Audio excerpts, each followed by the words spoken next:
ஷேய் பார்வதியம்மா, பரமசிவன், நாங்கள் 2 பேர் எங்களுடைய கணக்கு. டெல்லி தமிழ்நாடு, டெல்லி பிரதமருக்கு விலங்கு மாட்டிட்டார். கணக்கு நான் எழுதிட்டேன். டெல்லி பிரதமர் உலக நாடை முடிச்சிட்டார் கடவுள். தமிழ்நாடு முதலமைச்சருக்கு இவனும் அவனையும் சேர்த்து ஒன்றுவோல இவனுடைய இங்கே தமிழ்நாடு குடும்பத்தாருக்கு விலங்கு போட்டு பூட்டிட்டார். நான் கணக்கு எழுதிட்டேன். கணக்கு எழுதினவுடனே ஆட்டோமேட்டிக்காக டைம் வரையில் எல்லாம் கிளியர் ஆகிரும். எல்லாம் கிளியர் ஆகல எப்படி அந்த தண்டனைக்குள்ளது நான் எழுதிடுவேன். பார்வதியம்மா கணக்கு எழுதிடுவேன். அந்த வருஷப்படி இவர் அடிப்பார் கடவுள். அந்த நேரம் தான் உச்ச காளீஸ்வர் அடித்து கணக்கை முடிப்பார். முக்கால் சத்தியம். இன்று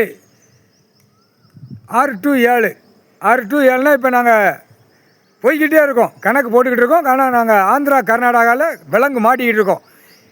அமைச்சர்கள் பூரா டெல்லி மும்பை வரைக்கும் இன்று நாள் முதலமைச்சருக்கு பூரா முதலமைச்சர் துணை முதலமைச்சர் எல்லாமே அமைச்சராக இருந்தாலும் இந்த கணக்கை முடிச்சிடணும். விலங்கு மாட்டி கிளியராக அவர் விலங்கு மாட்டிக்கிட்டே இருக்கார். நான் கணக்கு எழுதிக்கிட்டே இருக்கேன். ஆட்டோமேட்டிக்காக எல்லா நாடும் சொல்லி முடிஞ்சோம். பெட்ரோல் டீசல் கச்சா எண்ணெய் பெட்ரோல் 7 நாட்டு சனிக்கிட்ட எரிச்சாச்சுன்னா ஆட்டோமேட்டிக்காக எல்லா வண்டி 2 வீலர் 4 வீலர் அனைத்தும் எல்லாம் ஸ்டக் ஆகிப்போம்.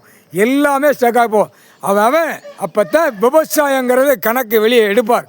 அப்போ தான் விவசாயம்னா என்ன அப்படின்னு புரியுவான். இப்போ வண்டி வாகனம் 4 வீலர் 2 வீலர் எல்லாமே பெட்ரோல் 7 நாட்டு சனிக்கிட்ட எரிச்சாச்சுன்னா ஆட்டோமேட்டிக்காக கூடிய சீக்கிரம் எல்லா வண்டியும் உலக நாடே நிப்பாட்டிடுவார். அங்கிட்டு உலக நாடு அங்கே பூரா அடி விழும். இங்கே டெல்லி டு தமிழ்நாடு வரைக்கும் 2 வீலர் 4 வீலர் பஸ்ஸு லாரி கீரி எல்லாமே நின்றோம். இப்போ கூடிய சீக்கிரம் பெட்ரோல் எரிச்சாச்சுன்னா பவரை பிடுங்குதார். பவரை வச்சு ஆடுதான். அந்த பவரை 7 நாட்டு சனிக்கிட்ட எரிச்சாச்சுன்னா முடிஞ்சு வச்சு கணக்கு முக்கால்